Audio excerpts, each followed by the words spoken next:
پھر آپ کی تلاش میں روانہ ہوئے۔ ان کے ساتھ ورقہ بن نوفل بھی تھے۔ غرض دونوں تلاش کرتے کرتے تہامہ کی وادی پہنچے۔ ایک درخت کے نیچے انہیں ایک لڑکا کھڑا نظر آیا۔ اس درخت کی شاخیں بہت گھنی تھیں۔ حضرت عبد المطلب نے پوچھا، لڑکے تم کون ہو؟ حضور نبی کریم صلی اللہ علیہ وآلہ وسلم چونکہ اس وقت تک قد نکال چکے تھے، اس لیے حضرت عبد المطلب پہچان نہ سکے۔ آپ کا قد تیزی سے بڑھ رہا تھا۔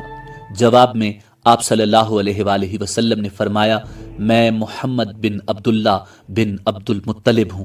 یہ سن کر حضرت عبد المطلب بولے، تم پر میری جان قربان، میں ہی تمہارا دادا عبد المطلب ہوں۔ پھر انہوں نے آپ کو اٹھا کر سینے سے لگایا اور رونے لگے۔ آپ کو گھوڑے پر اپنے آگے بٹھایا اور مکہ کی طرف چلے۔ گھر آ کر انہوں نے بکریاں اور گائیں ذبح کی اور مکے والوں کی دعوت کی۔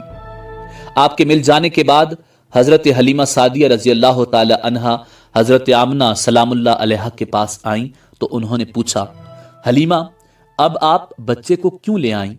آپ کی تو خواہش تھی کہ یہ ابھی آپ کے پاس رہے۔ انہوں نے جواب دیا، اب یہ بڑے ہو گئے ہیں اور اللہ کی قسم میں اپنی ذمہ داری پوری کر چکی ہوں۔ میں خوف محسوس کرتی ہوں کہیں انہیں کوئی حادثہ نہ پیش آ جائے، لہٰذا انہیں آپ کے سپرد کرتی ہوں۔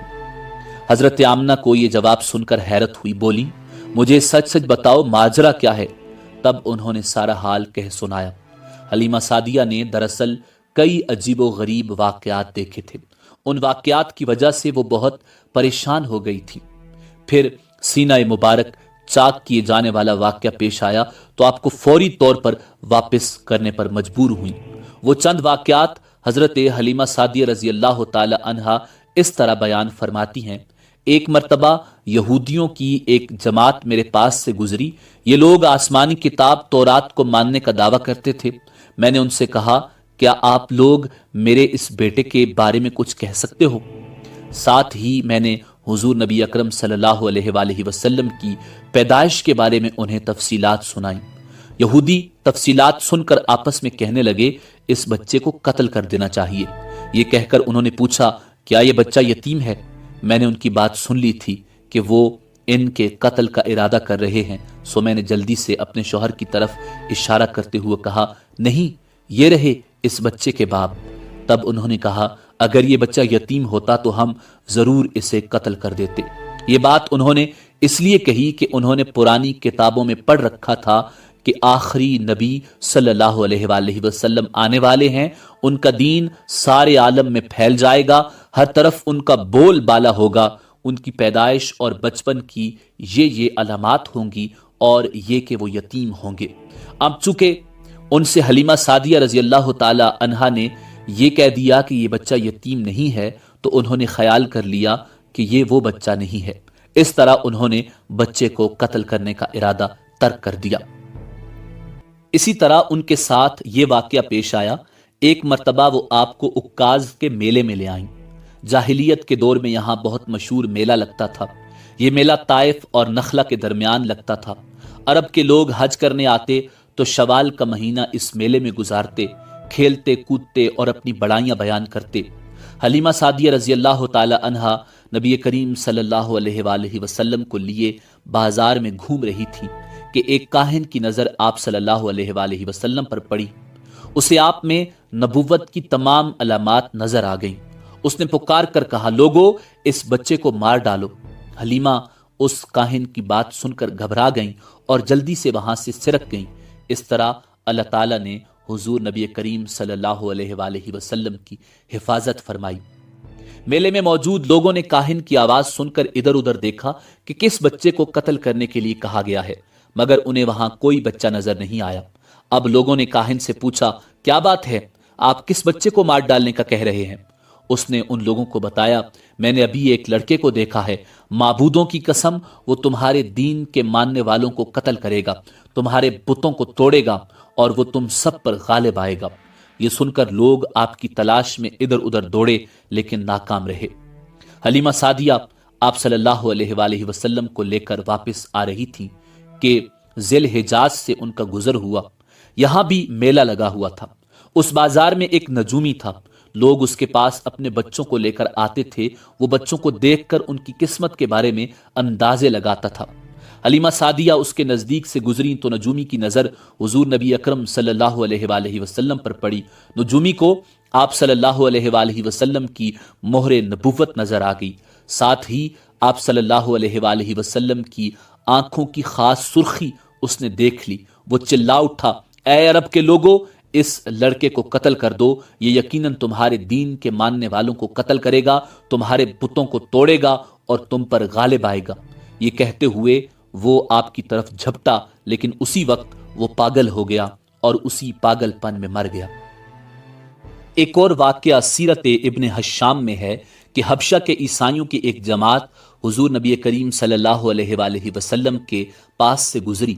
اس وقت آپ صلی اللہ علیہ وآلہ وسلم حضرت حلیمہ سعدیہ کے ساتھ تھے اور وہ آپ کو آپ کی والدہ کے حوالے کرنے جا رہی تھیں۔ ان عیسائیوں نے آپ صلی اللہ علیہ وآلہ وسلم کے کاندھوں کے درمیان مہر نبوت کو دیکھا اور آپ صلی اللہ علیہ وآلہ وسلم کی آنکھوں کی سرخی کو بھی دیکھا۔ انہوں نے حلیمہ سعدیہ سے پوچھا، کیا اس بچے کی آنکھوں میں کوئی تکلیف ہے؟ انہوں نے جواب دیا، نہیں، کوئی تکلیف نہیں، یہ سرخی تو ان کی آنکھوں میں قدرتی ہے۔ ان عیسائیوں نے کہا، تب اس بچے کو ہمارے حوالے کر دو، ہم اسے اپنے ملک لے جائیں گے، یہ بچہ پیغمبر اور بڑی شان والا ہے، ہم اس کے بارے میں سب کچھ جانتے ہیں۔ حلیمہ سعدیہ یہ سنتے ہی وہاں سے جلدی سے دور چلی گئی، یہاں تک کہ آپ صلی اللہ علیہ وآلہ وسلم کو آپ کی والدہ حضرت آمنہ سلام اللہ علیہا کے پاس پہنچا دیا۔ ان واقعات کے بعد حضرت حلیمہ سعدیہ اور ان کے شوہر نے فیصلہ کیا کہ اب بچے محمد صلی اللہ علیہ وآلہ وسلم کو اپنے پاس نہیں رکھنا چاہیے۔ جب حضرت حلیمہ سعدیہ نے آپ صلی اللہ علیہ وآلہ وسلم کو حضرت آمنہ کے حوالے کیا، اس وقت آپ کی عمر مبارک 4 سال تھی۔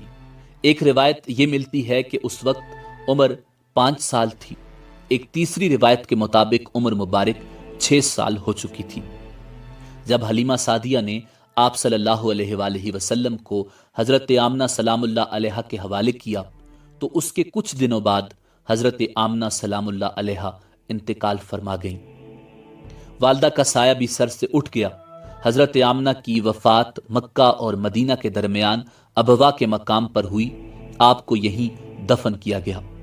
ہوا یہ کہ آپ صلی اللہ علیہ وآلہ وسلم کی والدہ آپ کو لے کر اپنے میکے مدینہ منورہ گئیں۔ آپ صلی اللہ علیہ وآلہ وسلم کے ساتھ ام ایمن بھی تھی۔ ام ایمن کہتی ہیں، ایک دن مدینہ کے 2 یہودی میرے پاس آئے اور بولے، ذرا محمد کو ہمارے سامنے لاؤ، ہم انہیں دیکھنا چاہتے ہیں۔ وہ آپ صلی اللہ علیہ وآلہ وسلم کو ان کے سامنے لے آئیں۔ انہوں نے اچھی طرح دیکھا، پھر ایک نے اپنے ساتھی سے کہا، یہ اس امت کا نبی ہے، یہ شہر ان کی ہجرت گاہ ہے، یہاں زبردست جنگ ہوگی، قیدی پکڑے جائیں گے۔ آپ صلی اللہ علیہ وآلہ وسلم کی والدہ کو یہودیوں کی اس بات کا پتہ چلا تو آپ ڈر گئیں اور آپ کو لے کر مکہ کی طرف روانہ ہوئیں، مگر راستے ہی میں ابوا کے مقام پر وفات پا گئیں۔ ایک روز بنو مدلج کے کچھ لوگ حضرت عبد المطلب سے ملنے کے لیے آئے۔ ان کے پاس اس وقت حضور نبی کریم صلی اللہ علیہ وآلہ وسلم بھی تشریف فرما تھے۔ مدلج کے لوگوں نے آپ کو دیکھا۔ یہ لوگ قیافہ شناس تھے۔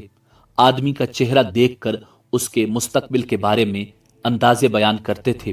انہوں نے حضرت عبد المطلب سے کہا، اس بچے کی حفاظت کریں، اس لیے کہ مقام ابراہیم پر جو حضرت ابراہیم علیہ السلام کے قدم کا نشان ہے، اس بچے کے پاؤں کا نشان بالکل اس نشان سے ملتا جلتا ہے۔ اس قدر مشابہت ہم نے کسی اور کے پاؤں کے نشان میں نہیں دیکھی۔ ہمارا خیال ہے یہ بچہ نرالی شان کا مالک ہوگا، اس لیے اس کی حفاظت کریں۔ مقام ابراہیم خانہ کعبہ میں وہ پتھر ہے جس پر حضرت ابراہیم علیہ السلام کعبہ کی تعمیر کے وقت کھڑے ہوئے تھے۔ معجزے کے طور پر اس پتھر پر ابراہیم علیہ السلام کے پیروں کے نشان پڑ گئے تھے۔ لوگ اس پتھر کی زیارت کرتے ہیں، یہی مقام ابراہیم ہے۔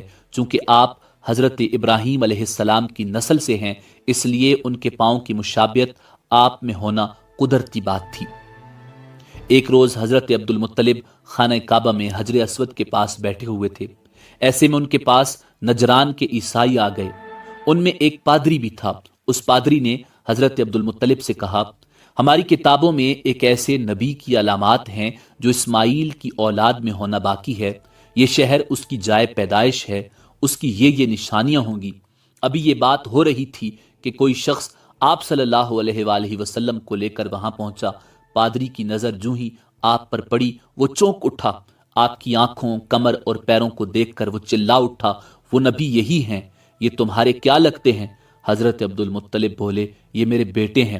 اس پر وہ پادری بولا، او تب یہ وہ نہیں، اس لیے کہ ہماری کتابوں میں لکھا ہے کہ اس کے والد کا انتقال اس کی پیدائش سے پہلے ہو جائے گا۔ یہ سن کر حضرت عبد المطلب بولے، یہ دراصل میرا پوتا ہے، اس کے باپ کا انتقال اس وقت ہو گیا تھا جب یہ پیدا بھی نہیں ہوا تھا۔ اس پر پادری بولا، ہاں یہ بات ہوئی نا، آپ اس کی پوری طرح حفاظت کریں۔ حضرت عبد المطلب کی آپ سے محبت کا یہ عالم تھا کہ کھانا کھانے بیٹھتے تو کہتے، میرے بیٹے کو لے آؤ۔ آپ تشریف لاتے تو حضرت عبد المطلب آپ کو اپنے پاس بٹھاتے، آپ کو اپنے ساتھ کھلاتے۔ بہت زیادہ عمر والے ایک صحابی حیدر بن معاویہ رضی اللہ تعالی عنہ کہتے ہیں، میں ایک مرتبہ اسلام سے پہلے جاہلیت کے زمانے میں حج کے لیے مکہ معظمہ پہنچا، وہاں بیت اللہ کا طواف کر رہا تھا۔ میں نے ایک ایسے شخص کو دیکھا جو بہت بوڑھا اور بہت لمبے قد کا تھا۔ وہ بیت اللہ کا طواف کر رہا تھا اور کہہ رہا تھا، اے میرے پروردگار، میری سواری کو محمد کی طرف پھیر دے اور اسے میرا دست و بازو بنا۔ میں نے اس بوڑھے کو جب یہ شعر پڑھتے سنا تو لوگوں سے پوچھا، یہ کون ہے؟ لوگوں نے بتایا، یہ عبد المطلب بن ہاشم ہیں۔ انہوں نے اپنے پوتے کو اپنے ایک اونٹ کی تلاش میں بھیجا ہے، وہ اونٹ گم ہو گیا ہے، اور وہ پوتا ایسا ہے جب بھی کسی گمشدہ چیز کی تلاش میں اسے بھیجا جاتا ہے تو وہ چیز لے کر ہی آتا ہے۔ پوتے سے پہلے یہ اپنے بیٹوں کو اس اونٹ کی تلاش میں بھیج چکے ہیں، لیکن وہ ناکام لوٹے ہیں۔ اب چونکہ پوتے کو گئے ہوئے دیر ہو گئی ہے، اس لیے پریشان ہیں اور دعا مانگ رہے ہیں۔ تھوڑی ہی دیر گزری تھی کہ میں نے دیکھا کہ آپ صلی اللہ علیہ وآلہ وسلم اونٹ کو لیے تشریف لا رہے ہیں۔ حضرت عبد المطلب نے آپ کو دیکھ کر کہا، میرے بیٹے، میں تمہارے لیے اس قدر فکر مند ہو گیا تھا کہ شاید اس کا اثر کبھی میرے دل سے نہ جائے۔ حضرت عبد المطلب کی بیوی کا نام رقیہ بنت ابو سیفی تھا۔ وہ کہتی ہیں، قریش کئی سال سے سخت قحط سالی کا شکار تھے، بارشیں بالکل بند تھیں، سب لوگ پریشان تھے۔ اسی زمانے میں نے ایک خواب دیکھا، کوئی شخص خواب میں کہہ رہا تھا، اے قریش کے لوگو، تم میں ایک نبی ظاہر ہونے والا ہے، اس کے ظہور کا وقت آ گیا ہے، اس کے ذریعے تمہیں زندگی ملے گی، یعنی خوب بارشیں ہوں گی، سرسبزی اور شادابی ہوگی۔ تم اپنے لوگوں میں سے ایک ایسا شخص تلاش کرو جو لمبے قد کا ہو، گورے رنگ کا ہو، اس کی پلکیں گھنی ہوں، بھوئیں اور ابرو ملے ہوئے ہوں۔ وہ شخص اپنی تمام اولاد کے ساتھ نکلے اور تم میں سے ہر خاندان کا ایک آدمی نکلے، سب پاک صاف ہوں اور خوشبو لگائیں۔ وہ حجر اسود کو بوسہ دیں، پھر سب جبل ابو قیس پر چڑھ جائیں، پھر وہ شخص جس کا حلیہ بتایا گیا ہے آگے بڑھے اور بارش کی دعا مانگے، اور تم سب آمین کہو تو بارش ہو جائے گی۔ صبح ہوئی تو رقیہ نے اپنا یہ خواب قریش سے بیان کیا۔ انہوں نے ان نشانیوں کو تلاش کیا تو سب کی سب نشانیاں انہیں عبد المطلب میں مل گئیں۔ سب ان کے پاس جمع ہوئے، ہر خاندان سے ایک ایک آدمی آیا، ان سب نے شرائط پوری کی۔ اس کے بعد سب ابو قیس پہاڑ پر چڑھ گئے۔ ان میں نبی کریم صلی اللہ علیہ وآلہ وسلم تھے۔ آپ اس وقت 9 مرد تھے۔ پھر حضرت عبد المطلب آگے بڑھے اور انہوں نے یوں دعا کی، اے اللہ، یہ سب تیرے غلام ہیں، تیرے غلاموں کی اولاد ہیں، تیری باندیاں ہیں اور تیری باندیوں کی اولاد ہیں۔ ہم پر جو برا وقت آ پڑا ہے تو دیکھ رہا ہے، ہم مسلسل قحط سالی کا شکار ہیں۔ اب اونٹ، گائیں، گھوڑے، خچر اور گدھے سب کچھ ختم ہو چکے ہیں اور جانوروں پر بن آئی ہے، اس لیے ہماری یہ خشک سالی ختم فرما دے، ہمیں زندگی اور سرسبزی اور شادابی عطا فرما۔ ابھی یہ دعا مانگ ہی رہے تھے کہ بارش شروع ہو گئی، وادیاں پانی سے بھر گئیں، لیکن اس بارش میں ایک عجیب بات ہوئی، اور وہ عجیب بات یہ تھی کہ قریش کو یہ سیرابی ضرور حاصل ہوئی، مگر یہ بارش قبیلہ قیس اور قبیلہ مضر کے قریبی بستیوں میں بالکل نہ ہوئی۔ اب لوگ بہت حیران ہو گئے، یہ کیا بات ہوئی؟ ایک قبیلے پر بارش اور آس پاس کے سب قبیلے بارش سے محروم۔ تمام قبیلوں کے سردار جمع ہوئے، اس سلسلے میں بات چیت شروع ہوئی۔ ایک سردار نے کہا، ہم زبردست قحط اور خشک سالی کا شکار ہیں، جبکہ قریش کو اللہ تعالیٰ نے بارش عطا کی ہے اور یہ عبد المطلب کی وجہ سے ہوا ہے، اس لیے ہم سب ان کے پاس چلتے ہیں، اگر وہ ہمارے لیے دعا کر دیں تو شاید اللہ ہمیں بھی بارش دے دے۔ یہ مشورہ سب کو پسند آیا، چنانچہ یہ لوگ مکہ معظمہ میں آئے اور حضرت عبد المطلب سے ملے، انہیں سلام کیا، پھر ان سے کہا، اے عبد المطلب، ہم کئی سال سے خشک سالی کا شکار ہیں، ہمیں آپ کی برکت کے بارے میں معلوم ہوا ہے، اس لیے مہربانی فرما کر آپ ہمارے لیے بھی دعا کریں، اس لیے کہ اللہ نے آپ کی دعا سے قریش کو بارش عطا کی ہے۔ ان کی بات سن کر حضرت عبد المطلب نے کہا، اچھی بات ہے، میں کل میدان عرفات میں آپ لوگوں کے لیے بھی دعا کروں گا۔ دوسرے دن صبح سویرے حضرت عبد المطلب میدان عرفات کی طرف روانہ ہوئے، ان کے ساتھ دوسرے لوگوں کے علاوہ ان کے بیٹے اور اللہ کے رسول صلی اللہ علیہ وآلہ وسلم بھی تھے۔ عرفات کے میدان میں حضرت عبد المطلب کے لیے ایک کرسی بچھائی گئی، وہ اس پر بیٹھ گئے، نبی کریم صلی اللہ علیہ وآلہ وسلم کو انہوں نے گود میں بٹھا لیا، پھر انہوں نے ہاتھ اٹھا کر یوں دعا کی، اے اللہ، چمکنے والی بجلی کے پروردگار اور کڑکنے والی گرج کے مالک، پالنے والوں کے پالنے والے اور مشکلات کو آسان کرنے والے، یہ قبیلہ کیس اور قبیلہ مضر کے لوگ ہیں، یہ بہت پریشان ہیں، ان کی کمریں جھک گئی ہیں، یہ تجھ سے اپنی لاچاری اور بے کسی کی فریاد کرتے ہیں اور جان و مال کی بربادی کی شکایت کرتے ہیں، بس اے اللہ ان کے لیے خوب برسنے والے بادل بھیج اور آسمان سے ان کے لیے رحمت عطا فرما تاکہ ان کی زمینیں سرسبز ہو جائیں اور ان کی تکالیف دور ہو جائیں۔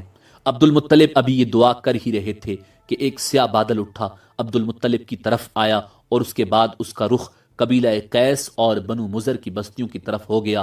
یہ دیکھ کر عبد المطلب نے کہا، اے گروہ قریش اور مضر، جاؤ تمہیں سیرابی حاصل ہوگی۔ چنانچہ یہ لوگ جب اپنی بستیوں میں پہنچے تو وہاں بارش شروع ہو چکی تھی۔ ناظرین، حضور نبی کریم صلی اللہ علیہ وآلہ وسلم 7 سال کے ہو چکے تھے کہ آپ کی آنکھیں دکھنے کو آ گئیں۔ مکہ میں آنکھوں کا علاج کرایا گیا لیکن افاقہ نہ ہوا۔ حضرت عبد المطلب سے کسی نے کہا، عکاظ کے بازار میں ایک راہب رہتا ہے، وہ آنکھوں کی تکالیف کا علاج کرتا ہے۔ حضرت عبد المطلب نبی کریم صلی اللہ علیہ وآلہ وسلم کو اس کے پاس لے گئے۔ اس کی عبادت گاہ کا دروازہ بند تھا، انہوں نے اسے آواز دی، راہب نے کوئی جواب نہ دیا۔ اچانک عبادت گاہ میں شدید زلزلہ آیا، راہب ڈر گیا کہ کہیں عبادت خانہ اس کے اوپر نہ گر پڑے، اس لیے فوراً باہر نکل آیا۔ اب اس نے جب حضور نبی کریم صلی اللہ علیہ وآلہ وسلم کو دیکھا تو چونک اٹھا، اس نے کہا، اے عبد المطلب، یہ لڑکا اس امت کا نبی ہے، اگر میں باہر نہ نکل آتا تو یہ عبادت گاہ ضرور مجھ پر گر پڑتی، اس لڑکے کو فوراً واپس لے جاؤ اور اس کی حفاظت کرو، کہیں یہودیوں یا عیسائیوں میں سے اسے کوئی قتل نہ کر دے۔ پھر اس نے کہا، اور رہی بات ان کی آنکھوں کی، تو آنکھوں کی دعا تو خود ان کے پاس موجود ہے۔ حضرت عبد المطلب یہ سن کر حیران ہوئے اور بولے، ان کے اپنے پاس ہے؟ میں سمجھا نہیں۔ تو راہب کہنے لگا، ان کا لعاب دہن ان کی آنکھوں میں لگائیں۔ ایسا ہی کیا گیا، آنکھیں فوراً ٹھیک ہو گئیں۔ ناظرین، پرانی آسمانی کتابوں میں حضور نبی رحمت صلی اللہ علیہ وآلہ وسلم کی بہت سی نشانیاں موجود تھیں جن کی تفصیل انتہائی دلچسپ ہے۔ یمن میں ایک قبیلہ حمیر تھا، وہاں ایک شخص سیف بن یزن تھا، وہ سیف حمیری کہلاتا تھا۔ کسی زمانے میں اس کے باپ دادا یمن پر حکومت کرتے تھے، لیکن پھر حبشیوں نے یمن پر حملہ کیا اور یمن پر قبضہ کر لیا۔ وہاں حبشیوں کی حکومت ہو گئی۔ 70 سال تک یمن حبشیوں کے قبضے میں رہا۔ جب یہ سیف بڑا ہوا تو اس کے اندر اپنے باپ دادا کا ملک آزاد کروانے کی امنگ پیدا ہوئی۔ اس نے ایک فوج تیار کی، اس فوج کے ذریعے حبشیوں پر حملہ کیا اور انہیں یمن سے بھگا دیا۔ اس طرح سیف باپ دادا کے ملک کو آزاد کرانے میں کامیاب ہو گیا، وہاں کا بادشاہ بن گیا۔ یہ یمن عرب کا علاقہ تھا جب اس پر حبشیوں نے قبضہ کیا تھا، تو عربوں کو بہت افسوس ہوا۔ 70 سال بعد جب یمن کے لوگوں نے حبشیوں کو باہر کیا تو عربوں کو بہت خوشی ہوئی۔ ان کی خوشی کی ایک وجہ تو یہ تھی کہ انہی حبشیوں نے ابرہہ کے ساتھ مکہ پر چڑھائی کی تھی۔ چاروں طرف سے عربوں کے وفد سیف کو مبارکباد دینے کے لیے آنے لگے۔ قریش کا بھی ایک وفد مبارک دینے کے لیے گیا۔ اس وفد کے سردار حضرت عبد المطلب تھے۔ یہ وفد جب یمن پہنچا تو سیف اپنے محل میں تھا